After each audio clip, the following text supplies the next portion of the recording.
तरह पानी पड़ता आसमान से, मरा हुआ खेत जिंदा हो जाता है, उसी तरह जब कुरान हदीस की नसीहत का पानी पड़ता है तो धीरे धीरे मरा हुआ दिल दोबारा जिंदा हो जाता है।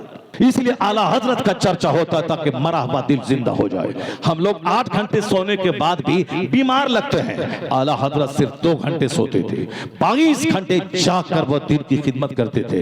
1000 के करीब किताबें लिखी हैं। 2 घंटा सोने वाला आजकल मेडिकल एक्सपर्ट बोलता है वो मर जाएगा जो 2 घंटा सोएगा। 2 घंटा जिंदा रहने के लिए 6 घंटा सोना, 8 घंटे सोना जरूरी है। हाँ, तुम्हारी भी बात सच्ची है। जो रोजाना 5 बार खाएगा उसको 6 घंटा सोना पड़ेगा, उसको 8 घंटा सोना पड़ेगा। और जो रोजाना सिर्फ एक टाइम खाएगा और वो भी एक प्याली छोटी सी फिरनी खाएगा, उसको 6 घंटे नहीं, वो तो 1 घंटा भी सोएगा उसकी नींद पूरी हो जाएगी। ज्यादा खाने वाले को ज्यादा सोना है, ज्यादा खाने वाले को ज्यादा पीना है, ज्यादा खाने वाले को ज्यादा सोना है। जो कम खाएगा कम पिएगा, जो कम पिएगा वह कम सोएगा, कम सोएगा नींद हल्की सी लगी जिंदा रहने के लिए काफी है। जैसे एक खजूर खाया कमर सीधी रही जिंदा रहने के लिए काफी है, उसी तरह से 5 मिनट की नींद गहरी जिंदा रहने के लिए काफी है। लेकिन यह लोग आज के तनाजुर में कहते हैं कि आप खाते हैं 3 टाइम 5 टाइम 10 टाइम हमेशा खाते रहते तो 8 घंटे सोइए वरना पागल हो जाएगा, वरना शुगर कभी लेवल पर नहीं रहेगा, वरना हार्ट अटैक किसी भी वक्त आ जाएगा, ब्रेन हेमरेज आप करेंगे। चूंकि खाते ज्यादा है इसलिए सोना भी ज्यादा होगा। आला हजरत 24 घंटे में सिर्फ एक बार थोड़ा सा खाना खाते थे, इसलिए 2 घंटा सो गया काफी है। बाकी 22 घंटे क्या करते थे?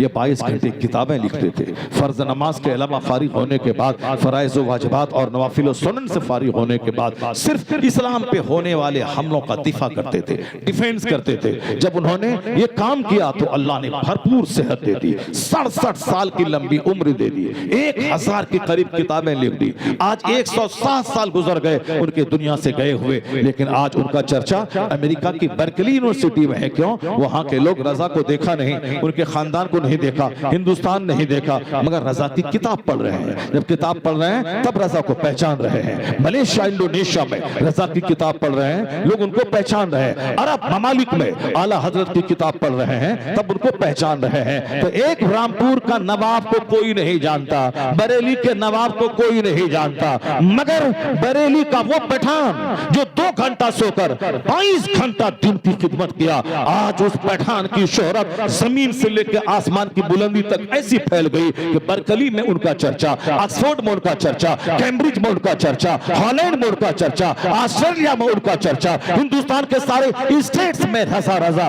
दुनिया के 200 से ज्यादा ममालिक में रजा। जो सिर्फ खाने के लिए जिंदा रहेगा उसका बच्चा उसको भूल जाएगा, जो पहनने के लिए जिंदा रहेगा उसके खानदान के लोग उसको भूल जाएंगे, जो सिर्फ घर मकान के लिए जिंदा रहेगा उसके घर वाले उसको भूल जाएंगे, जो सिर्फ अपने बाल बच्चों तक सोच महदूद रखेगा उनके बाल बच्चे उसको भूल जाएंगे। लेकिन जो जमीन पर रहकर आसमान की सोचेगा, जो सारे मुसलमानों की सोचेगा, इस्लाम के बारे में सोचेगा, यूनिवर्सल आफाकी सोच रखेगा, इस्लाम पे होने वाले हमले का सीना तान कर सीना सपर होकर जवाब देगा, अपने बाल बच्चों बाप दादाओं की अजमत का खुतबा ना पढ़ के इस्लाम और पैगंबर आजम की अजमत का खुतबा पढ़ेगा तो अल्लाह तो है। अल्लाह जब देखते ये जीता है मेरे लिए, ये मरता है मेरे लिए, रात में 2 घंटे सोता है मेरे लिए, बाकी सारा वक्त ये मेरे लिए गुजारता है, तो अल्लाह ने रजा को बरेली से उठाया, शोहरत पे आसमान पे पहुंचा दिया। अब ऐसा पहुंचाया कि हिमालय की वादी से लेके अमेरिका की घाटी तक हर जगहों पे रजा,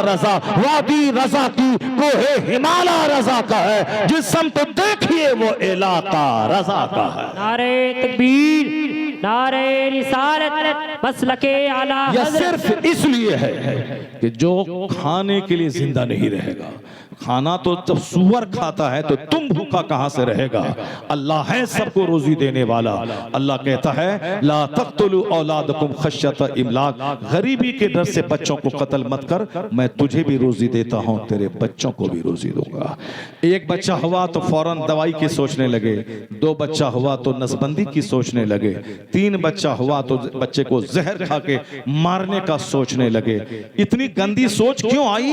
पहले तुम्हारा बाप गाय चराता था, 5 बेटी 5 बेटा। पहले बाप साहब दूसरों के खेत में हल चलाता था, 6 बेटा 6 बेटी। पहले हमारा बाप देहात में रहता था, मजदूरी करता था, 6 बेटा 5 बेटी। कैसे इन सारों को पाला पोसा, कैसे इन सबों को पढ़ाया, कैसे ये सारे बच्चों का इलाज करवाया। क्योंकि आप बंदा अपने से कुछ नहीं करता है। 5 साल 5 करोड़ कमाया, 2 दिन डॉक्टर के यहाँ जाके झोंक दिया। उससे बेहतर तो था कि मजदूरी करते, और ये 5 करोड़ डॉक्टर को नहीं देते। मतलब आदमी सोचता है, खुश है, कल 5 करोड़ कमा लिया, हमने घर बना लिया, 2-4-10 लाख रुपए बक्स में है, कोई बच्चा बीमार पड़ेगा तो बक्स से पैसा निकालेंगे और डॉक्टर के जाके भेंट चढ़ा देंगे। बैंक में है 50 लाख रुपया, कोई किसी को कैंसर हुआ तो निकालेंगे बैंक से, अपोलो हॉस्पिटल बंबई में जाके दे देंगे, टाटा हॉस्पिटल में दे देंगे, चाहे बेटा उसका मरे चाहे कुछ भी हो जाए, पर टाका है दे देंगे। जब नजर अल्लाह से हटे और टका पे लगा हुआ रहे तब तो वही हाल होगा। इधर से कमाओ, उधर जाके डॉक्टर के पास जाके फेंक दो। पहले 6-6 बच्चे, 5-5 बच्चे, 10-10 बच्चे लोग पालते थे। सरकार गौसे आजम को 4 बीवियां थी, 49 औलाद, 49 औलाद, 40 नहीं 49 औलाद। कैसे पाला, कैसे खिलाया। इबादत का ये आलम है कि इशा के वजू से फजर की नमाज पढ़ रहे हैं, रात में आपने पीठ तक बिस्तर पे नहीं लगाया, 40 साल लगातार इस तरह सोए। दिन में थोड़ा सा कैलूला कर लेते, वही आपके लिए काफी था। कि 50 बच्चों को पालना है, 4 बीवियों की निगरानी करना है, न कभी न लड़ाई है न झगड़ा है। या एक बीवी में लड़ाई झगड़ा है, औरत को बोलता मारेंगे तो वह बोलती एक तमाचा मैं तुमको मारूंगी तो 6 का दूध याद दिला दूंगी। मैं बुलाती हूँ अपने भाई को, फिर तुमको तुम्हारी माँ तुम्हारे बाप सबको जेल में डलवा दूंगी। अब ये बेचारा हार मान जाता है कि चलो भाई जेल मत डलवाओ, बल्कि तुम आराम से रहो, अब तुम जो जो कहोगे वो सब मैं मानूंगा। औरतों का गुलाम ये आकर मस्जिदों में सीना तान के चलता है, ये औरतों की जूती चप्पल खाने वाला ये आके जलसे में सीना तान के चलता है।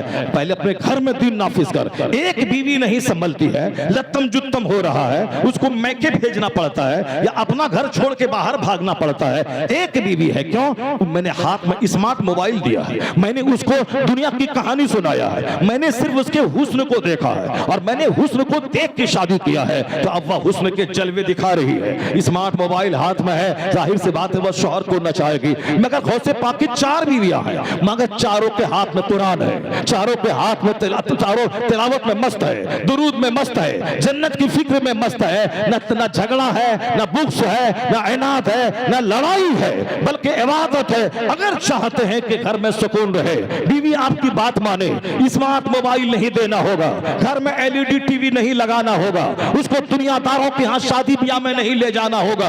वरना अगर शादी ब्याह में रिश्तेदार क्या ले गए तो आपने उनके हाथ में 2 लाख का कंगन दिया है, अगर 4 लाख का कंगन उसकी सहेली पहन के आ गई है तो सर के आधा बाल नोच के खा जाएगी वो। ये बच्चों की तरह है, ये वो बोलेगी तुम क्या देगा जो उसको उसके शौहर ने दिया है, क्या भारी कंगन दिया है, 5 लाख का कंगन दिया है, 5 लाख का नाक का जेवर है, 5 लाख का साफ गले का जेवर है। अब आप जमीन बेच के मकान बेच के कर्जा लेके इनकी ख्वाहिश पूरी करो। इसलिए आला हजरत फाज़िल बरेलवी लिखते हैं जब औरत जवान हो जाए उन्हें छत पे न जाने दे, वरना दिल में निफाक पैदा होगा, हाथ में कलम नहीं दे, वरना इश्क और माशूक की कहानी उसको समझ में आएगी। आज की तारीख में अगर मोबाइल का दौर होता, आला हजरत कहते खबरदार इनके हाथ में मोबाइल न दे, ये कमजोर सिर्फ कमजोर दिल का आदमी है, जरा सी ठेस लगने के बाद इनका दिल चूर चूर हो जाता है, मिठाई के डब्बे में दिल हिल जाता है, मुस्कुराता चेहरा इसके दिल को मोम कर देता है। अब मीठी मीठी बातों से इसको बहकाया जा सकता है। बच्चा जिस तरह मीठी मीठी बातें प्यार से बहक जाता है, उसी तरह औरतें बहक जाती है, उसी तरह बूढ़ा बहक जाता है। यह तीनों कमजोर मखलूक है, बूढ़ा, बच्चा और औरत। इन तीनों के साथ मोहब्बत का सुलूक हो, मगर सचेत होकर, एक्टिव होकर, इन तीनों की उम्र का ख्याल, अक्ल का ख्याल करते हुए उसकी निगरानी हो। अगर आपने बच्चों को बोला हाँ हाँ ठीक है मेरा लाल मेरा लाडला, मेरे सीने से लग जा, वो बोलेगा स्कूल नहीं जाऊंगा, हाँ ठीक है मत जाओ। वो बोलेगा पापा पढ़ने में दिल नहीं लगता है, ठीक है मत जाओ, मुझको खेलने में दिल लगता है। तो बच्चा आपका चपरासी भी नहीं बन पाएगा, बच्चा आपका सारी जिंदगी दर दर की ठोकरें खाता रहेगा। तो बहादुर है वो बाप जो बच्चा बोले मैं स्कूल नहीं जाऊंगा तो तमाचा लगाए, चेहरा लाल करे, तो चलो स्कूल चलो। अब वो बच्चा माँ तो प्यार देना जानती है, पर बाप मिसले सूरज के उसको रोशनी देकर तरबियत करना जानता है। तो माँ का प्यार चांद की तरह है जो बच्चों को बिगाड़ भी सकता है, लेकिन बाप का प्यार सूरज की किरण की तरह है जो बच्चों बच्चों को निखार देता है। इसलिए बाप के सामने बच्चा डरता है, आंख दिखाता है, बच्चा पेशाब करके स्कूल जाता है। यह बाप का प्यार मां से बड़ा प्यार है, जो बच्चों को बर्बादी से बचाता है, बच्चों को तबाही से बचाता है, बच्चों को बर्बादी से बचाता है। उसी तरह अगर बच्चों से ज्यादा लाड किया तो बच्चा बर्बाद हो जाता है। उसी तरह बीवी से ज्यादा लाड प्यार किया उसका बर्बाद हो जाता है। वह सर पे बैठेगी, फिर यही आपके सर पे टॉयलेट करेगी, वो आप पड़ोस वालों के सामने शिकायत भी नहीं कर पाओगे। इसलिए औरतों को भी उसी तरह कमजोर नाक़िसुल अक्ल समझकर प्यार के टाइम में प्यार देना है, डांट के टाइम में डांट देना है, कभी उससे नाराज भी होना है और उसको दीन का खुगर बना देना है। ईशा पढ़ के सोना होगा, 500 दरूद पढ़ के सोना होगा, सूरह मुज़म्मिल पढ़ के सोना होगा, सूरह तुखान पढ़ के सोना होगा, सूरह यासीन पढ़ के सोना होगा, सुबह सवेरे उठकर 500 बार दरूद पढ़ना होगा, सूरह यासीन पढ़ना होगा, तब हाथ में झाड़ू लेके घर को साफ करने के लिए निकलना होगा। यानी शौहर उसके हर किरदार हर काम की निगरानी रखे और फिर उसके हाथ में मोबाइल देने के बजाय कुरान दे दे, जिक्र अस्कार दे दे, तो फिर वो 50 साल तक जिए, उम्र बढ़ती जाएगी, मोहब्बत बढ़ती चली जाएगी। ऐसा नहीं होगा कि हम दे दें स्मार्ट मोबाइल और हम चाहें कि मेरे घर में बरकतों की बारिश हो जाए, नहीं होगा ऐसा। वो तो सरकार गौसे पाक की 4 बीवियां थी, सबों को नमाज से फुर्सत नहीं थी, रोजे से फुर्सत नहीं है, जिक्र अस्कार से फुर्सत नहीं है, वो क्या लड़ाई करेगी, झगड़ा करेगी। और जहां जिक्र नहीं, दुरूद नहीं, तिलावत नहीं, इबादत नहीं, वहां क्या होगा, दिमाग में वसवसा होगा, ये खाना है, वो खाना है, ये लेना है, वो लेना है, मॉल जाना है, सारा मॉल खरीद के घर में ले आना है, फिर भी पेट नहीं भरना है। जिसने अपनी औरतों को हज के लिए ले गया, हज करने के बाद सर के बाल जब वह नोचने लगती है, तब शौहर बोलता है बिला वजह तुमको हम लेके चले आए। वो कहते ये भी ले ले, वो भी ले ले, ये भी ले ले, वो भी ले ले, ये भी ले ले, वो भी ले ले। 40 kg अब वहां हवाई जहाज पर वजन देना है, अब वहां ये 40 kg के बजाय या साहब 1 कुंटल सामान ले लिया, इसको देना उसको देना है, ये लेना है वो लेना है, प्लेट लेनी है, कटोरा लेना है, गिलास लेना है, गमला लेना है, ये लेना है वो लेना है, साहब ले लिया। अब जब वजन ज्यादा हुआ अब सारा सामान एयरपोर्ट पे फेंक करके वापस चले गए। यानी ये है जिसको हवस है, ये भी सामान हो, वो भी सामान हो, ये हो। इस हवस को खत्म करने के लिए उसको दीन के लाइन देना होगा, उसका लाइन कन्वर्ट करना होगा, उसको शरीयत का रास्ता दिखाना होगा, फातिमा ज़हरा की कहानी सुनानी होगी, गौसे आजम की माँ की कहानी सुनानी होगी, नेक लोगों की कहानी सुनानी होगी, तब जाके उनका दिल हिलेगा, तब उनके दिल में तकवा का नूर पैदा होगा। अगर दुनिया घर में है तब तो 50 करोड़ कमाने के बाद भी कंगाल हो जाएंगे। अगर घर में दीन है, सब्र है, तकवा है, धैर्य है, पेशेंस है, मुस्तफा की सीरत का नूर है, तो गरीबी में भी बादशाहत का मजा लेने वाली जिंदगी हो जाएगी। तरीके मुस्तफा को छोड़ना है वजह बर्बादी, इसी से कौम दुनिया में हुई बेइख्तियार अपनी। बस थोड़ी सी बात और सुन ले आप हमारी। आज जो लोग मेरे पैगंबर को गाली देते हैं और आप बौखला के आ गए सड़क पे, मारो काटो, हमारे हाथ में लाठी है, सामने वाले के हाथ में गन है, बंदूक है, क्या करेंगे आप? सांप के मुंह में हाथ डाल दे, सांप अगर काट ले तो मत नाचिए कि कहां है बिहार का मौलाना मेरा साथ नहीं दे रहा है, कहां है नालंदा का मौलाना, कहां है तमिलनाडु का मौलाना मेरा साथ नहीं दे रहा, कहां है फला साहब, कहां है फला साहब, कहां है पीर साहब, कहां है तकरीर करने वाले खतीब साहब। तो तुमने तकरीर करने वाले खतीब साहब से पूछ करके तुम गया था पुलिस से लड़ने के लिए? तुमने पूछा था मौलाना साहब हम ऐसा करने जा रहे हैं, और उसके बाद तो हमने कहा हाँ जाओ, और फिर हम पीछा छोड़ के भाग गए। जब तुमने हमसे पूछा नहीं, बगैर मर्जी के तुम कूद गया, तो फिर आज शिकवा क्यों करता है कि खतीब साहब कहाँ हैं, पीर साहब कहाँ हैं, मौलाना साहब कहाँ हैं? कोई एक बंदा रामपुर के देहात का वो किसी से पंगा ले ले गैर मुस्लिम से, और साहब पुलिस वाला आके डंडा मार के उसको जेल में डाल दे, अब वो बोलेगा अरे कायदे अहले सुन्नत कहाँ हैं, हुजूर सज्जादा नशी कहाँ हैं, मुफ्ती शहरियार साहब कहाँ हैं, फला दिल्ली का मौलाना कहाँ है? तो मौलाना से पूछ करके तुमने ये काम किया था क्या? और अगर तुमने अपने हिसाब से अच्छा काम किया है तो फिर आवाज किसी को मत दो, शिकवा मत करो, गिला मत करो। तुम्हारे सामने मौजूद है इमाम हुसैन रज़ी अल्लाह ताला अन्हु ने जब महसूस किया यजीद गलत कर रहा है, मुझको उसके लिए सामने आना पड़ेगा। वो नहीं देखा कि ए मदीना के सहाबी रसूल तुम कहाँ हो, ए मक्का के सहाबी रसूल तुम कहाँ हो, मैं जा रहा हूँ तुम भी मेरे साथ चलो। नहीं, आपने आवाज दी ए अब्दुल्ला इब्न अब्बास तुम आ जाओ, ए अबू सईद खुदरी तुम आ जाओ, ए अब्दुल्ला इब्न उमर तुम आ जाओ। किसी को आवाज नहीं दी, अपना कुंबा लिया और चला करबला गए। वहां आपने 3 कंडीशन रखी, अगर तुमने खत लिख के नहीं बुलाया है, मुझे वापस मदीना जाने दो। अगर वापस मदीना नहीं जाने देते हो तो वापस यजीद के पास लेके चलो, ताकि वहां हम बातचीत करके मामले को सुलझा लेंगे। जैसे मेरा भाई इमाम हसन अमीर मुआविया से मिल करके मामले को सुलझाया था, वैसे हम भी उनसे मिलकर सुलझा लेंगे। और अगर ये दोनों शर्तें नहीं मालूम है तो मुझे सरहद इस्लाम की तरफ निकल जाने दो। सारी जिंदगी तबलीग करते रहेंगे, इस्लाम फैलाते रहेंगे, जिंदगी के दिन गुजार लेंगे। मगर उन खबीसों ने 3 में से कोई शर्त नहीं मानी। अब इमाम हुसैन के सामने सिर्फ एक बात रही, या तो यजीद पलीद फासिक व फाजिर की बैत कर ले या फिर कटने मरने के लिए तैयार हो जाए। तब उस हालत में अली मकाम ने फैसला लिया, नहीं, मुझको जालिम का सपोर्ट तो नहीं करना है, जालिम की हिमायत तो नहीं करनी है। अब एक दूसरा ऑप्शन रह गया कि कटने के लिए तैयार रहिए, ठीक है, मैं कट जाऊंगा, मैं मर जाऊंगा, मगर जुल्म की हिमायत नहीं करूंगा, मैं अत्याचार का समर्थन नहीं करूंगा, यजीद जैसे फासिक व फाजिर के हाथ पे सपोर्ट नहीं करूंगा। वो नहीं बोला, ए मदीना वाले मैं घिर गया हूं, आ जाओ, ए खत लिखो, ए मक्का वाले तुम आ जाओ, कहां है खतीब, कहां है शायर, कहां है बरेली का गर्दी नशी। नहीं, उन्होंने अपने बाल बच्चों को भी कहा तुम लोग चले जाओ, अपने साथियों से कहा चराग बुझा करके तुम चले जाओ, या मेरे खून के प्यासे हैं या मुझसे बैत का मुतालबा कर रहे हैं, तुम लोग चले जाओ। चराग बुझा दी, लेकिन आपके जानसार साथियों ने चराग जलने के बाद देखा सारे लोग बैठे हैं, कोई अपनी जगह से हिले तक नहीं है। कहा हुजूर ऐसा नहीं होगा कि आपको छोड़ के मैं चला जाऊं, ये जान है जब तक जिस्म में जान है, एक तीर आपकी तरफ आता हुआ देखना गवारा न करूंगा, वह सारा तीर मैं अपने सीने पे उठा लूंगा ढाल बनकर, आपकी तरफ बढ़ने नहीं दूंगा। आपने कहा अल्लाह जज़ाए खैर अता फरमाए। उसके बाद इमाम अली मकाम ने सबसे कहा था कि तुम लोग चले जाओ, लेकिन कोई नहीं गए। कहा नहीं, आपका साथ नहीं छोड़ूंगा, हयात आपके साथ, मौत आपके साथ, नहीं जाऊंगा। इमाम अली मकाम ने उनको हक समझाया, पैगाम दिया कि जान ले कि मैं कौन हूं, मैं क्या कह रहा हूं, मेरे हुजूर ने मेरे बारे में क्या कहा है, तुम बिला वजह मेरे खून के प्यासे क्यों बन गए हो, सारी बातें समझा दी। मगर इक्तदार की हवस, कुर्सी की हवस, एक कुर्सी की हवस, बिहार के एक नेता ने आलिम दीन पे हाथ छोड़ दिया, मौलवी को मारना शुरू कर दिया। क्यों?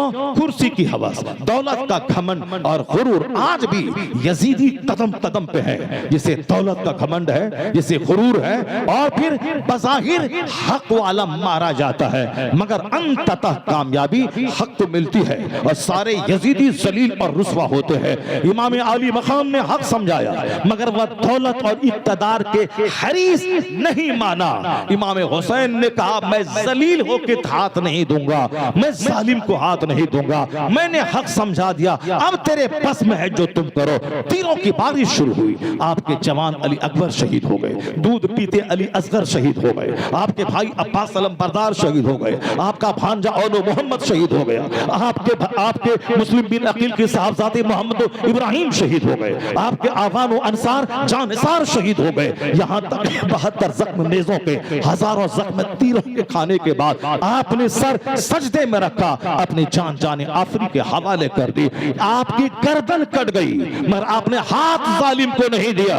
जुल्मन तलवारों की बारिश करके आपका गला काट दिया, और आपका हाथ नहीं ले सका, आपका जमीर नहीं ले सका। इमाम हुसैन हाथ बचा के चले गए, जमीर बचा के चले गए, क्योंकि हुसैन ने हक की खातिर कुर्बानी दी थी, अल्लाह के लिए इन जालिमों का साथ नहीं दिया था। तो अल्लाह के लिए कुर्बानी हुई तो अल्लाह ने हुसैन को करबला के मैदान से उठाया और पूरी दुनिया की इमामत का ताज ऐसा पहनाया। 1400 साल गुजर जाने के बाद यजीद पलीद हो गया और हुसैन हर जगह के इमाम हो गए। हुसैन का खुतबा मस्जिदों में, मदरसों में, खानकाहों में, खतीबों की जबान पे, शायरों की नोक पे कलम पे, हर जगह हुसैन की अजमत का खुतबा पढ़ा जा रहा है। क्यों? हुसैन अल्लाह के लिए गर्दन कटाया, अल्लाह के लिए कुंबा लटाया, इधर कुंबा लुटाया, उधर अल्लाह ने इस्लाम को लूटने से बचा दिया। इस्लाम पूरे अरब के जोग्राफिया में महदूद था कि अरब से निकला, तूफान बनकर पूरी दुनिया में छा गया। अगर तुम भी सच्चा हुसैनी हो, तुम अपने ख्याल से हक की राह में निकले हो, कट जाओ, ज़बा हो जाओ, जेल में सड़ जाओ, अगर क़यामत के दिन इमाम हुसैन खून में लथपथ अगर जन्नत की तरफ जब जाएंगे और तुमने भी कहा बाबा आप हक बोले थे, गर्दन कटी, बाल बच्चा कटा, मैं भी हक के खातिर मैदान में आया था, जेल में रहा और लाठी खाया, पुलिस का डंडा खाया, यहाँ तक के जेल ही में मर गया। अगर हुसैन ने इशारा किया आ जाओ तुम भी मेरे पीछे पीछे, और तुम हक की खातिर कटे हो, दर्द सहे हो, तकलीफ उठाए हो, तो मैं कहता हूं 90 साल का नफल सजदा वहां नहीं ले जाएगा जहां हुसैन का एक इशारा लेके चला जाएगा। हुसैन का एक इशारा जन्नतुल फिरदौस लेके चला जाएगा। और फिर अगर अल्लाह क्लियर नहीं किया है तब तो ये आवाज लगाओगे कि ए बिहारी कहाँ हो, ए बंगाली कहाँ हो, ए बरेली के पीरवार साहब कहाँ हो, ए किचोछा वाले कहाँ हो। तो अगर किचोछा वाले से बोल करके किचोछा वाला मशवरा दिया था कि हाँ तुम निकल जाओ, पुलिस वाले को डंडा मारो और जुलूस में निकल जाओ, पुलिस वाला रास्ता रोके फिर भी निकल जाओ, उसके बावजूद अगर तुमने ऐसा किया और फिर बरेली वाला साथ नहीं दे, किचोछा वाला साथ नहीं दे, तब बोलना कि आप ही तो बोले थे कि कूद जाओ और आप फिर हमको अकेला छोड़ दिए जब हमने तुमको कहा नहीं, तो तुमने कानून को हाथ में क्यों लिया। अब जरा गौर से सुनिए, इस्लाम का कैरेक्टर मुलाहिजा कीजिए, हुल्लड़बाजी नहीं बल्कि बुजुर्गों ने कहा है इतना अच्छा बन जाओ, इतना किरदार तेरे अंदर बुलंद हो जाए, सहनशीलता आ जाए, कंसिस्टेंसी आ जाए, स्टेबिलिटी आ जाए, फर्म डिटर्मिनेशन आ जाए, पेशेंस आ जाए, इतना गहरा इल्म और गहरी सोच आ जाए कि तू रहो इस जमीन पे, सोचो आसमान और जन्नत के बारे में, रहो अपने घर में, सोचो सारी कायनात के बारे में। हर गाली का जवाब गाली से नहीं, हर मार का जवाब मार से नहीं, गाली का जवाब सहनशीलता से, मार का जवाब सब्र से। सुलह हुदैबिया से जो आवाज आ रही है, अबू तालिब की घाटी में मुस्तफा जाने रहमत को खानदान समेत 3 साल तक कैद कर दिया गया, वहां तक के बाल बच्चे दरख्त के पत्तों को खाने लगे, मुर्दों का चमड़ा गला गला कर उन बच्चों को खिलाया गया। उन हालतों से जब उबरे, उसके बाद जब मदीना मक्का छोड़ के गए, मक्का से मदीना से मक्का जब वापस आए, 12,000 का लश्कर आपके साथ था, सामने वह लोग थे जिसने हाथ में पत्थर लेके आपको मारा था, वो जिसने कांटे बिछाए थे, जिसने अबू तालिब की घाटी में आपको 3 साल तक कैद किया था, वह सारे मुजरिम सामने हैं। अब मक्का का इख्तिदार मुस्तफा के हाथ में है, 12,000 का लश्कर जर्रार मुस्तफा के साथ में है, ये सारे मुजरिम कैदी बन के सहम रहे हैं। मगर याद होना चाहिए, अगर मुस्तफा चाहते एक एक को चुन चुन कर ज़बह करवा डालते। तुमने गाली दी थी, तुमने कांटे बिछाया था, तुमने मेरे खिलाफ कत्ल का प्लान बनाया था,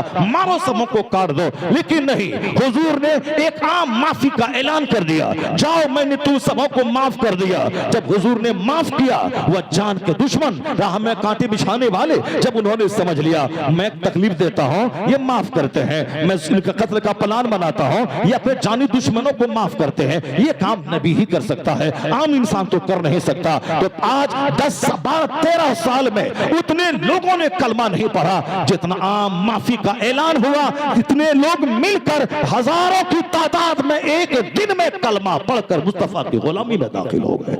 जो काम तलवार से नहीं हो पाया, वह काम मुस्तफा जाने रहमत ने आम माफी का ऐलान करके कर दिया। सहाबा कराम ने काफिरों की तकलीफ पे सब्र किया है, ऐसा नहीं कि हर मामले को लिया अल्लाह गया फौरन हुल्लड़बाजी करके चला गया, नहीं। सहाबा कराम से मौला अली से हुजूर ने कहा था, अली तुमको जब वहां भेज रहा हूं, वहां पहले तो तलवार मत चलाना, पहले वहां ईमान पेश करना, इस्लाम पेश करना। अगर तेरी वजह से एक बंदा कलमा पढ़ लिया, यह काम तेरे लिए अरब के सुर्ख ऊंट से बेहतर है।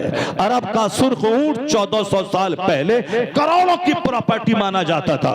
ये हुजूर ने क्या कहा, पहले तलवार मत चलाना, पहले दीन सिखाना। अगर एक बंदा तेरी बात मानकर अगर मुसलमान बन गया, तो यह काम अरब का सुर्ख ऊंट हासिल करने से ज्यादा अच्छा है तुम्हारे लिए। हुजूर ने कहा। अब सहाबा कराम ही कहते थे, पहले इस्लाम पेश करते थे, इस्लाम का कल्चर पेश करते थे, अब जबरदस्ती नहीं कहते थे कलमा पढ़ लो, बल्कि इस्लाम पर मजबूती से कायम रहकर उसको दिखाते थे।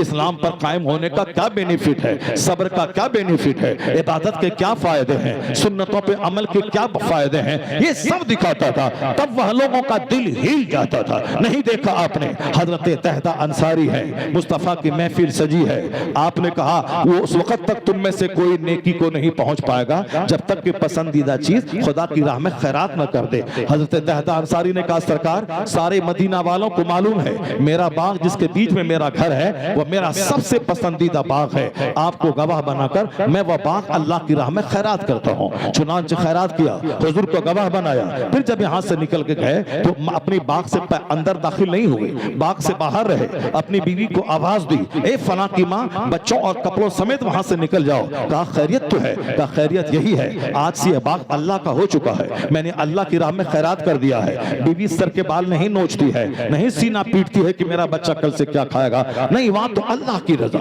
रसूलुल्लाह की रजा और जन्नत पे नजर है। ये दुनिया पानी का एक कतरा है। हम लोगों ने दुनिया को बहुत बड़ी चीज समझी, इसीलिए जिहाद पीछे की बात रह गई। अपनी और अपने बाल बच्चों की जान बचाना ये हमारी फर्स्ट प्रायोरिटी हो गई। जन्नत की बात की बात, पहले दुनिया में माल मिले, चाहे सूद खा के, शराब बेच के, हराम खा के, जमीन दूसरों की बिकी हुई बेचकर, गासिबाना कब्जा करके, जैसे भी हो माल चाहिए, नमाज रोजा छोड़कर हराम तरीके से हमें दुनिया की प्रायोरिटी हमने दिया। नतीजे में दौलतें आ गई, अल्लाह ने सुकून छीन लिया, चेहरे का नूर छीन लिया, औलाद की फरमाबरदारी छीन ली, बीवी की वफादारी छीन ली, और हम तन्हा रह गए। दौलतों के कमाने के बाद भी अजाब में जल रहे हैं, मरने के बाद खतरनाक अजाब वहां तैयार है। जो प्रायोरिटी अल्लाह रसूल को देगा तो वो उसके नजदीक मकान क्या चीज है? जिस रब की खातिर करोड़ों का बाग दिया है, वो रब फिर अरबों का बाग लौटा के दे देगा। ये यकीन और विश्वास कामिल हर मोमिन को होना चाहिए। पता नहीं कि होगा कि नहीं होगा, होगा कि नहीं होगा, ये डाउट या सस्पिशन हमें कुफ्र के करीब तक ले जा रहा है। अल्लाह की जात पर मजबूत यकीन होगा, यकीन है होगा, जरूर होगा, वरना इसी आजमाइश में मेरी जान चली जाएगी। आका अलैहिस्सलाम ने क्या कहा था जब काफिरों ने प्रपोज किया था कि आप इस्लाम की तबलीग छोड़ दीजिए, अगर आप सरदारी चाहते हैं मैं सरदार बना लेता हूं, माल चाहिए मैं माल का ढेर लगा देता हूं, अगर इलाज चाहिए मैं दुनिया का बड़ा से बड़ा आमिल बुला के इलाज करवा देता हूं। हुजूर ने क्या कहा था? इन काफिरों से कह दीजिए अगर दाहिने हाथ में सूरज और बाएं हाथ में चांद ला के रख दे और कहे कि इस्लाम की तबलीग से रुक जाओ, ऐसा कभी नहीं होगा। या तो इस्लाम घर घर पहुंच के रहेगा या इसी राह में मोहम्मद की जान चली जाएगी। ये है आखिरी जुमला, या तो इस्लाम मुकम्मल होके रहेगा या इसी कोशिश में मोहम्मद की जान चली जाएगी। इस तरह का जुनून अगर दिमाग पे छा जाए, कामयाब होने से कौन रोक सकता है? उसी मुस्तफा के सहाबा ने जब स्पेन की जमीन पे कदम रखा, पीछे समंदर है, उसी समंदर पे चल के आए थे कश्ती से, कश्ती में आग लगा दी, सामने दुश्मन की फौज है। आपके कमांडर ने क्या कहा मुसलमानों से कि पीछे समंदर है, भागोगे तो समंदर में डूब के मरोगे, आगे दुश्मन की फौज है, अगर बुजदिली दिखाओगे दुश्मन की फौज काट डालेगी, अगर भागे पीछे समंदर में कूद के मर जाओगे। अब तुमको सोचना है कि हाँ जंग कैसे करना है, या तो यह जमीन पे हुकूमत तेरी कायम होगी या फिर तेरी कब्र यहां बनेगी, तीसरा कोई ऑप्शन नहीं है। सहाबा कराम ने इस जोश के साथ लड़ाई की कि मुट्ठी भर लाखों पे गालिब आ गए, और जब गालिब आए तो 1000 साल तक अल्लाह ने स्पेन की जमीन पे मुसलमानों को हुकूमत अता कर दी। अल्लाह के लिए जो मैदान से निकलता है, यहाँ लड्डू रसगुल्ला और साहब बिरयानी लंगरे गौस लंगरे ख्वाजा खाने वाला वो बड़ा काम नहीं करेगा, भूखा रहने वाला बड़ा काम करेगा, अपना साथी मकान ना बनाने वाला बड़ा काम करेगा, दुनिया को तंगियों में डालकर आखिरत की बुलंदी की खातिर सोचने वाला वो बड़ा काम करेगा। आज जिस हालत में हम लोग हैं, चाहे फिलिस्तीन का बच्चा कट के शहीद हो जाए, चाहे हिंदुस्तान का 40 करोड़ मुसलमान कट के शहीद हो जाए, अल्लाह रत्ती बराबर जुल्म नहीं करेगा। जो कुछ भी होगा वह मेरी बदअमली की सजा होगी, और जो कुछ भी हो रहा है वह सब मेरी बदअमली की सजा है, बगैर सोचे समझे कदम उठाने की सजा है। और फिर जो हक पर कायम रहा, सब्र किया, अगर वह अजाब की चक्की में पिस गया तो फिर आने वाला वक्त उसके लिए सुनहरा वक्त आने वाला है। दुनिया में अगर मैं हिंदुस्तान का 1000 साल तक हाकिम बन भी जाऊं, अंजाम आखिर मौत है, मरने के बाद क़यामत के दिन हिसाब किताब देना है। अगर दुनिया में कोई मुझको नहीं जाना, मैं किराए के घर में देहात में रहा, पर अल्लाह ने जन्नत दे दी, तो फिर हमसे बड़ा कामयाब कोई नहीं है। हुजूर ने हमेशा कहा ला ऐशा इल्ला ऐशुल आखिरा, ला खैरा इल्ला खैरुल आखिरा, नहीं है भलाई पर आखिरत की भलाई, नहीं है इज्जत पर आखिरत की इज्जत। इसलिए एक कौम मुस्लिम आज आखिरत की सोच ही हमारी लूट गई, न घर में चर्चा है, न बच्चों के सामने, न बीवी के सामने। इसलिए हमारी बीवी बगावत का पुतला, हमारे बच्चे शरारत का पुतला, हमारे पड़ोसी घमंड का पुतला। हमने कहा मोहम्मद अरबी का कल्चर दिया। दहदा अंसारी की बीवी नहीं बोली बच्चा क्या खाएगा, आपने खैरात क्यों कर दिया? वो क्या बोलती, मरहबा, बड़ा खुश नसीब है, शाबाश, बड़ा जबरदस्त सौदा आपने किया। बच्चा, कपड़े लिया, करोड़ों के बाग से निकल गई, और क्या कहा, मुबारक हो आपने दुनिया देकर जन्नत खरीद खरीद ली है आपने। यह सोच उस जमाने की खवातीन की थी। मदीने की एक औरत है, मैदान ओहद में उनका शौहर शहीद हो गया, 4 बेटे शहीद हो गए। जब खबर मिली मुस्तफा शहीद हो गए, दीवानावार घर से बाहर निकली, पर्दे में मलबूस होकर, सर ढका है, चेहरा ढका है। लोगों से पूछती बताओ मुस्तफा कैसे है? कहा जवान बेटा शहीद हो गया। कहा इन जवान शौहर शहीद हो गए, इन्ना लिल्लाहि व इन्ना इलैहि राजिऊन। 4 बेटे शहीद हो गए, इन्ना लिल्लाहि व इन्ना इलैहि राजिऊन। कहा हुजूर कैसे है? कहा हुजूर सही सालिम है। हुजूर का चेहरा देख कर कहती हैं सरकार कुल्लु मुसीबतिन बादुका जलल। ये है औलाद से ज्यादा मुस्तफा प्यारे, माँ बाप से ज्यादा मुस्तफा प्यारे, अपनी जान से ज्यादा मुस्तफा प्यारे, शौहर से ज्यादा मुस्तफा प्यारे। शौहर शहीद हो गए परवाह नहीं, 4 बेटे शहीद हो गए परवाह नहीं, हुजूर सही सालिम है। देखकर चेहरा कह उठी अब मेरी सारी जिंदगी सलामत है, आप सलामत हैं, सब कुछ सलामत है। आज यहाँ मेरे घर में एक बच्चा मर जाए, 5 दिन की नमाजें गायब हो जाती हैं। बेटी की शादी हो, 10 दिन की नमाजें गायब हो जाती हैं। यहाँ घर में एक लाश निकले, 40वें तक नमाज गायब हो जाती है। एक कमजोर लोग कहते हैं अल्लाह कहाँ है, रसूलुल्लाह कहाँ है? हुजूर ने क्या कहा? मेरे सहाबा सितारे की तरह है, जिसकी पैरवी करोगे राह रास्त पाओगे। हमारे घर में चर्चा हो अबू बकर, उमर, उस्मान और अली का, हमारे घर में चर्चा हो अब्दुल्ला इब्ने मसूद, अब्दुल्ला इब्ने उमर, अबू हुरैरा का, हमारे घर में चर्चा हो हजरत अमीर मुआविया रज़ी अल्लाह ताला अन्हु का। हमारे घर में सारे सहाबा हमारे लिए काबिल एहतराम है। इसलिए मैं कहता हूँ बात आ गई है, जो रजा से हटेगा या तो राफिजी हो के जहन्नम जाएगा या खारजी हो के जहन्नम जाएगा। चूंकि वो रजा की फिक्र से करीब होगा, वो बीच के रास्ते पे चलते हुए अहले सुन्नत बनकर राह जन्नत का वो मुसाफिर बनेगा। क्यों? जो राफिजी बना वो अब्बास सकीना अपना बाल बच्चे का नाम रखता है, मगर अबू बकर उमर से चिढ़ता है, उनको गाली देता है,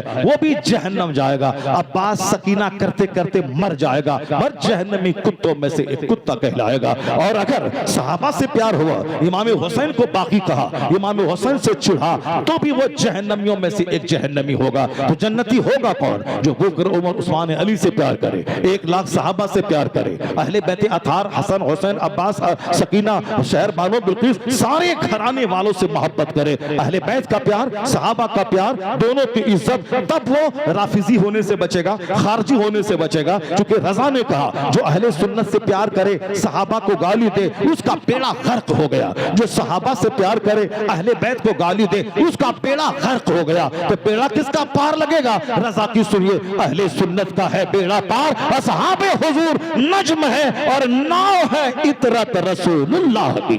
अहले सुन्नत का बेड़ा पार है। क्यों? ये सहाबा से भी प्यार का करता है, अहले बैत से भी प्यार करता है, इसलिए यह दोनों गड्ढों में गिरने से बचेगा। और यह सीधा रास्ता, यह सीधा मसलक, यह सीधी राह, यही सीधी सड़क शहरे शफाअत नगर की है।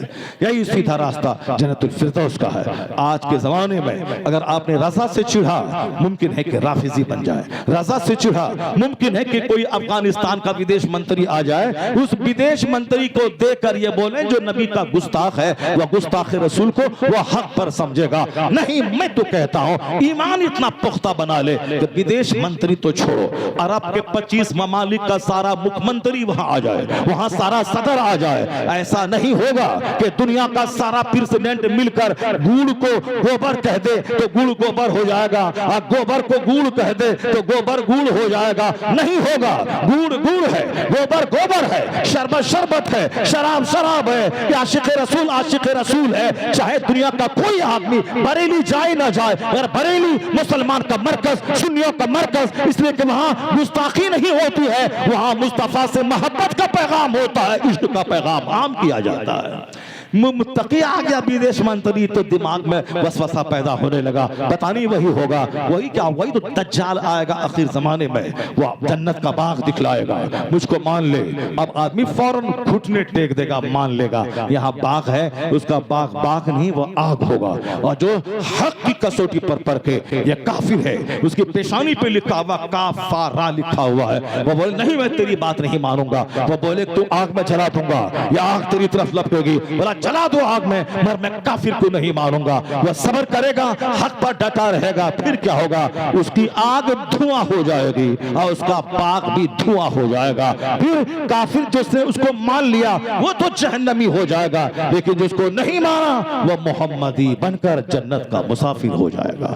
इसलिए आज ईमान पुख्ता करने की जरूरत है। माल, दुकान, गाड़ी, अल्लाह तो चमार को भी इतना दिया है, करोड़ों के घर में रह रहा है। चूअर चराने वाला, सुअर बेचने वाला, शराब बेचने वाला, दलितों में जो कभी मछेरा था आज वो अरबों के घर में आराम कर रहा है। जिसका बाप नंगे पांव चलता था आज वो अरबों के घर में है। मकान बनाना कमाल नहीं, गाड़ी खरीदना कमाल नहीं। कल तक जो सुअर चराता था वह 55 लाख की फॉर्च्यूनर पे दौड़ रहा है, तो फॉर्च्यूनर खरीदना कमाल नहीं है। ईमान कमाल की चीज है, अमल कमाल की चीज है, तकवा कमाल की चीज है, इस्लामी तालीम कमाल की चीज है। इसलिए ए मोमिन, चाहे ये 1000 नाचे कूदे कुछ नहीं होगा। जो लोगों ने मुस्तफा को कैद किया वो कामयाब हुआ या मुस्तफा के सहाबी कामयाब हुए? जिन लोगों ने हुजूर को मक्के से निकाला था वो कामयाब हुआ या मुस्तफा कामयाब हुए? बज़ाहिर तो लगा कि तकलीफ का पहाड़ टूट गया, मगर मुस्तफा के सब्र ने कुफ्र की दीवार हिला के रख दी। 1400 साल आज भी मुसलमानों पे संकट के बादल छाए, मुसलमानों पे तकलीफें आई, मुसलमानों को मिटाने की बातें लोगों ने की। खुद मक्का के लोगों ने कहा मिटा दूंगा, मदीना के यहूदी ने कहा मिटा दूंगा, मदीना का मुनाफिक जो जबान से कलमा पढ़ता था और दिल में कुफ्र का चोर छुपाए हुआ था वो भी कहता था कि हम दोनों मिलकर इस्लाम मिटा देंगे। मुनाफिक मिल गया, यहूदी मिल गया, ईसाई मिल गया, पूरी ताकत इस्लाम को खड़ना चाहिए। कोई नबी को पागल कह रहा है, कोई नबी को मजनू कह रहा है, कोई मेरे पैगंबर को कुछ से कुछ कह रहा है, और हुजूर सब्र कर रहे हैं, दीन के काम में लगे हुए हैं, लोगों का दिल बदल रहे हैं, मुसलमानों की तादाद बढ़ती चली जा रही है। वो उसकी गाली की परवाह नहीं कर रहे हैं, पंचायती नहीं कर रहे हैं। तुमने हमको क्यों गाली दिया, तुमको भी वही करना पड़ेगा। कोई हुजूर के बारे में गलत सलत बोले उसके पीछे नहीं पड़ना है, तुमको अपने काम में लगा रहना है, उनके बाल बच्चों को मोमिन बनाना है, इसको मुस्तफा की फिक्र पहुंचाना है, अपने मिशन में लगे रहे। मस्जिद आबाद करनी है, मदरसा आबाद करनी है, इस्लामी तालीमात आबाद करनी है, अपने नौजवानों को दुनिया और आखिरत दोनों के इल्म से जेवर से आरास्ता करना है, अपने बाल बच्चों को किसी नेता का झोला ढोलकर उनका तलवार चाटने वाला नहीं बनाना है, उसको IAS ऑफिसर बनाना है, उसको ब्लॉक डेवलपमेंट ऑफिसर बनाना है, उसको प्रोफेशनल ऑफिसर बनाना है, उसको आलिम बनाना है। यानी इल्म से के जेवर से आरास्ता हो जा। न पैगंबर को गाली देता है देने दे, मगर तुमको अपने पैगंबर के मिशन पे लगा रहना पड़ेगा, उसकी तालीम पे लगा रहना पड़ेगा। ऐसा नहीं कि कोई चुपचाप कभी ना बोलेगा नबी के खिलाफ उससे लड़ जाए, कोई दूसरा बोलेगा उससे लड़ जाए, कोई तीसरा बोलेगा उससे लड़ जाए, कोई चौथा कोई सुअर बोलेगा उससे लड़ जाए। तुम सबसे लड़ने पैदा हुआ है, नजरअंदाज करो, इग्नोर करो, अपने मकसद पे लग जाओ। जब तुम्हारा बच्चा मुस्तफा का वफादार हो जाएगा, कुफ्र ऐसे ही मिट जाएगा, शिर्क ऐसे ही मिट्टी में मिल जाएगा। जब मुस्तफा ने मुस्तफा को पागल कहा, आपने कोई जवाब नहीं दिया। हुजूर को अबतर लोगों ने कहा, आपने कोई जवाब नहीं दिया। जवाब अल्लाह दे रहा है, इन शानिया का हुवल अबतर, जो आपका दुश्मन है वही अबतर है। जिसने आपको कहा इसकी नस्ल कट गई, उसी की नस्ल कट गई। मुस्तफा अपने काम में लगे रहे, उसकी नोटिस नहीं ली, पंचायती नहीं की कि तुम हमको ऐसा क्यों बोलता है। तो हुजूर को मजनू कह दिया वलीद इब्ने मुगीरा ने, हुजूर ने पंचायती नहीं की, तुम हमको पागल क्यों बोला, हम मार देंगे। ए अबू बकर, उमर, उस्मान, अली, तुम कहां है, मारो वलीद इब्ने मुगीरा को। नहीं कहा हुजूर ने, वो अपना काम करता रहा। हुजूर खामोश रहे, अपने काम में लगे रहे, यहां तक के थोड़ी सी मायूसी हुई, अल्लाह ने मायूसी दूर करने के लिए कुरान पाक की आयत नाज़िल कर दी, जिब्राइल अमीन को भेज दिया और क्या कहा, नून वल कलम वमा यस्तरून मा अंत बिनिअमत रब्बिका बिमजनून व इन्न लका लअजरन गैर ममनून व इन्नका लअला खुलुकिन अज़ीम। कलम उसके लिखे की कसम, आप अल्लाह के फजल से मजनू नहीं है, आपका अखलाक बुलंद है,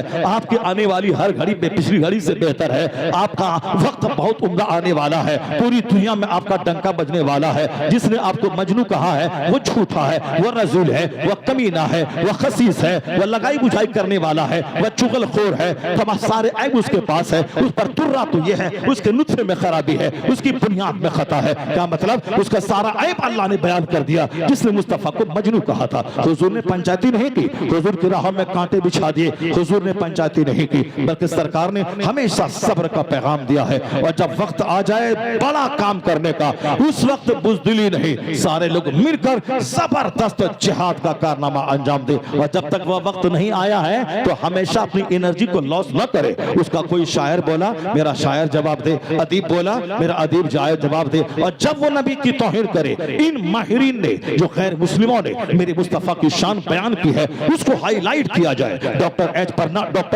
एच माइकल हार्ट ने उन्होंने जो कुछ मुस्तफा को कहा उसको 1 करोड़ कॉपी में छाप कर हर दीवार में चस्पा कर दे कि doctor H Michael Hart America का सबसे बड़ा पढ़ा लिखा, वो मेरे पैगंबर के बारे में क्या कहा है। तुम जैसे कम पढ़े लिखे नाचने कूदने चंदा करके शराब पीने वाले, तुम क्या जानो मुस्तफा कौन है। या देख डॉक्टर एच माइकल हार्ट क्या बोल रहा है। इसके कोटेशन को हर गली कूचे में 1-1 करोड़ की तादाद में व्हाट्सएप पे पूरी दुनिया में फैला दे। एच माइकल हार्ट ने कहा Muhammad he was the only man in history who was supremely successful on both levels, religious and secular. क्या कहा उसने कि दुनिया इंसानियत का इकलौता इंसान मोहम्मद अरबी है जो मजहब और सियासत दोनों सतह पर सबसे ज्यादा कामयाब तरीन शख्स हुआ है।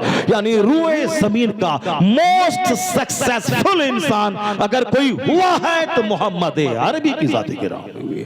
तो कौन का, कोई मौलाना नहीं बोल रहा है, कोई पीर साहब नहीं बोल रहे हैं, कोई साहब बगदाद की खानका के कोई गद्दी नशी नहीं बोल रहे हैं। ये कौन बोल रहा है? ये डॉक्टर माइकल हार्ट जो अमेरिका का सबसे बड़ा पढ़ा लिखा आदमी है, वो कह रहा है। इसका मतलब यह निकला कि काम जो करना था वो किया नहीं और फिर हुल्लड़बाजी किए, अब जाके जेल में सड़िए। अब जेल में सड़िए तो आवाज मत लगाइए मौलाना कहाँ है। दुनिया में करोड़ों आदमी हैं, फिलिस्तीन के 1 लाख लोग शहीद हो गए, वहां के 25 से 30 लाख लोग बेघर हो रहे हैं, कभी यहाँ कभी वहां, दाने दाने पानी पानी को तरस रहे हैं। तो मन तो करता है कि यहाँ से कूद जाए, यहूदी का गला काट दे, क्यों ऐसा कर रहा है, लेकिन नहीं कर सकते। आप चाह करके उनकी मदद नहीं कर सकते हैं। मदद क्या है? अब यहीं से दुआ कीजिए, नवाफिल पढ़िए, तहज्जुद पढ़िए, खुद नमाजी बनिए और कहिए या अल्लाह मैं बेनमाजी हूँ, इसलिए मेरे भाई का घर जल रहा है, अब मैं तौबा करता हूँ, अब मैं नमाज नहीं छोड़ूंगा। आप यहाँ तौबा करो, इस तौबा का असर फिलिस्तीन में महसूस किया जाएगा, इस तौबा का असर अफगानिस्तान में महसूस किया जाएगा। जो काम करना था वो काम करते नहीं हैं, जो नहीं करना है वो करते हैं। नहीं करने का मतलब व्हाट्सएप चलाते हैं, खूब बिरयानी खा खा के गहरी नींद लेते हैं।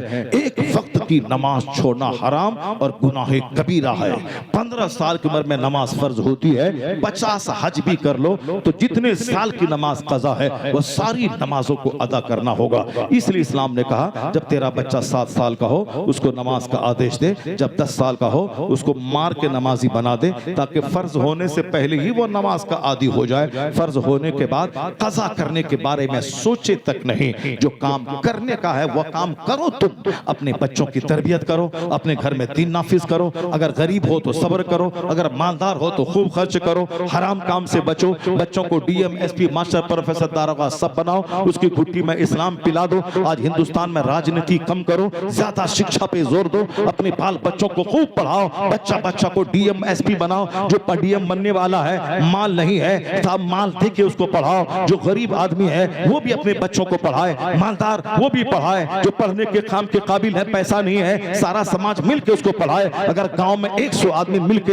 एक बच्चा को डीएम बना दिया, पूरी दुनिया में उस गांव का नाम ऊंचा हो जाएगा। पूरे हिंदुस्तान के मुसलमान के दिलों में उस गांव की मोहब्बत पैदा हो जाएगी और हर गांव में एक डीएम, आईएएस ऑफिसर मुसलमान का नजर आएगा। जो काम करने वो काम करता नहीं है। तेजस्वी का झोला, राहुल का झोला, अखिलेश का झोला क्यों होता है यार? डीएम बनो, एसपी बनो, प्रोफेसर बनो, दारोगा बनो, शिक्षा ग्रहण करो, आलिम बनो, हाफिज बनो, कारी बनो, छोटा मोटा मौलवी नहीं, बड़ा आलिम बनो। आज बड़ा आलिम सुबह अमेरिका में है, शाम पुर्तगाल में है, सुबह राजस्थान में है, शाम बेंगलोर में है, शाम बेंगलोर में है, सुबह वहां है। पूरी दुनिया का हाकिम उतना हवाई जहाज पे नहीं चला जितना सरकार ताजुल शरिया ने हवाई जहाज का इस्तेमाल किया है, जितना उसका बेटा आज कायदे अहले सुन्नत अल्लामा असद रज़ा खां, जितना America, Africa, Australia, Europe, Asia बर्रे आसम के ममालिक का दौरा कर रहे हैं, उतना कोई दूसरा एमएलए, एमपी, मिनिस्टर का बेटा नहीं करता होगा। पता ये चला कि छोटे मोटी पढ़ाई से काम नहीं चलेगा, बड़ी पढ़ाई, गहरी पढ़ाई, गहरा नॉलेज, गहरा इल्म हासिल कर यहाँ भी पांव चूमा जाएगा, मरने के बाद जन्नतुल फिरदौस में जगह दी जाएगी। दोनों जहान में काबिल आदमी की जरूरत है। जब काफिर 8 घंटे पढ़ के डीएम बन रहा है तो तुम्हें 16 घंटे पढ़ना होगा। 8 घंटे दुनिया के लिए, 8 घंटे जन्नत के लिए, क्योंकि उसको सिर्फ दुनिया चाहिए, चाहिए, वो 16 घंटे पढ़ रहा है। तुमको दुनिया भी चाहिए और जन्नत भी चाहिए, जस्ट डबल मेहनत करनी पड़ेगी। और यहाँ तो क्वार्टर भी मेहनत नहीं है। पान हमारे यहाँ, गुटखा हमारे यहाँ, रजनीगंधा हमारे यहाँ, शुद्ध प्लस हमारे यहाँ, फजूल मोबाइल चलाना हमारे यहाँ, ऐसे लेके चल रहे जैसे कुरान शरीफ लेके बेटा चल रहा है हमारा। मोबाइल लेके कैसे चलता है, एक लगा अभी उठा यहाँ से और ऐसे करते हुए जा रहे जैसे कुरान शरीफ लेके जा रहा है। यानी मोबाइल के बगैर जिंदा नहीं रह सकता है वो, इस कदर मोबाइल के गुलाम हो गए। मुझसे ज्यादा फोन का तुम्हारे पास आता होगा, वो सिर्फ तुम्हारे पास तेरे दोस्त का फोन आता है। मेरे पास तो हिंदुस्तान के 25 से ज्यादा स्टेट से फोन आता है, तो हिंदुस्तान के बाहर से फोन आता है। उसके बावजूद हमेशा फोन नहीं चलाते हैं, फोन हमेशा घर में रहता है, मोबाइल जेब में रहता है, बैग में रहता है। जब कभी टाइम निकाल के देखा, जितना कॉल आया है अपनी तरफ से सबको कॉल करते हैं, जितना मैसेज आया है जवाब देने के काबिल है जवाब देते हैं। ये क्या जलसे में आया ऐसे ऐसे कर रहा है, जुमा की नमाज पढ़ने गया ऐसे ऐसे कर रहा है, मैयत जनाजे में गया ऐसे ऐसे कर रहा है, किसी के साथ किसी दीनदार से मुलाकात करने गया ऐसे ऐसे कर रहा है। वह 5 लाख का मोबाइल एप्पल कंपनी का पीछे रखता है और ये ऐसे ऐसे सजा के चल रहा है। यहूदी नसरानी मुशरिक वो मोबाइल पीछे रखता है और ये कलमा पढ़ने वाला मोबाइल ऐसे रहल की तरह लेके चल रहा है। जो मोबाइल हजारों लाखों को बर्बाद किया हो, उसको तो आदमी फेंक दे उस तरफ जो किरदार बिगाड़ता है, अखलाक बिगाड़ता है, आंख बिगाड़ती है, ब्रेन बिगाड़ता है, आदमी की सेहत को बिगाड़ता है। जरूरतन इसका इस्तेमाल करें। टॉयलेट जाना जरूरी है वरना मर जाओगे, एक बार 2 बार जाओ, लेकिन अगर कोई 12 घंटे वहां रहे वो तो मर जाएगा ऐसे ही। नींद जरूरी है लेकिन जो हमेशा सोता रहे पागल हो जाएगा। खाना जरूरी है पर जो हमेशा गर्दन तक खाता रहे वो मर जाएगा। उसी तरह मोबाइल जरूरी है और जो हमेशा चलाता रहेगा उसकी अकल जल जाएगी, उसकी जबान जल जाएगी, उसका सीना जलकर राख हो जाएगा। अपना वजूद अगर कामयाब बनाना चाहते हो तो तुम्हें दुनिया के लिए इल्म हासिल करना होगा, आखिरत के लिए मेहनत करनी होगी, या गिरा बांध के रखना होगा। जिंदा रहने के लिए खाना जरूरी है, मुसलमान बने रहने के लिए नमाज पढ़ना जरूरी है। मान चाहिए तो दुकान फैक्ट्री जाना होगा और जन्नत चाहिए तो मस्जिद जाना होगा, मदरसा जाना होगा। अल्लाह तबारक व तआला हमको और आपको सबों को नेक बनने की तौफीक अता फरमाए। दिमाग में बहुत सारी बातें आ रही वरना आप ही घबरा जाओगे। वो तो 4-5 आदमी जो बाहर निकला उसको देख के बड़ा गुस्सा आया कि हम तो जिंदगी में पहली बार तुम्हारे गांव में आए हैं, कम से कम 1 घंटा बोल, मेरी तकरीर तो सुन लो पहले कि मैं क्या बोलना चाहता हूँ, मैं क्या पैगाम लेके आया हूँ, मैं क्या बोलना चाहता हूँ, मैं क्या मैसेज दे रहा हूँ, मैं क्या चाह रहा हूँ। क्या कॉमेडी बोल रहा हूँ, बगैर सर पैर की कहानी बोल रहा हूँ, या अल्फाज और जुमले जोड़ जोड़ के बोल के नारा लगवा रहा हूं, या बात से खेल रहा हूं, बात का बतंगड़ बना रहा हूं। कम से कम 1 घंटा सुन तो लेते। ये बात का बतंगड़ बना रहा है या मेरी जिंदगी संवारने की बातें कर रहा है, मेरे मरे हुए दिल को जिंदा करने की बातें कर रहा है? नहीं, चूंकि दिमाग में वही कुछ बसा हुआ है, आलिमों से नफरत, जलसा जुलूस को एंजॉय करने के लिए आना, बस उसी हिसाब से अपना आया बैठा और चल दिया। जलसा जुलूस एक खानकाह है, एक चलता फिरता मदरसा है, एक एक मिनट को कीमती बनाने का एक जबरदस्त तरीका है मदरसा। ये जलसे में जब तक बैठे रहे अब तक तब तक दीन सीखते रहे, आंख नेकी करती रही, कान नेकी करता रहा, सारा वजूद नेकी करता रहा। अगर इस पर अमल हुआ तो ये एक दिन की महफिल जिंदगी बदल डालेगी, एक दिन की महफिल सोच बदल डालेगी। जहाँ सोच बदली, यू टर्न लिए, फिर क्या है, आप पूरब चलेंगे तो काबा नहीं पहुंचेंगे। लेकिन अगर कोई टोका कि ये काबा का रास्ता नहीं, काबा का रास्ता ये है, अगर आपने बात मान ली तो आपकी मंजिल मुख्तसर हो जाएगी, बहुत जल्दी काबा पहुंच जाएंगे। तो जो टोकने वाला है, सिखाने वाला है, वह दुश्मन नहीं होता, वो हमारा खैर खा होता है, वो हमें सही रात खाने वाला हमारा शुभ चिंतक होता है। अल्लाह तबारक व तआला हमको आपको सबों को सच्चा मुस्तफ़ा का गुलाम बनने की तौफीक अता फरमाए।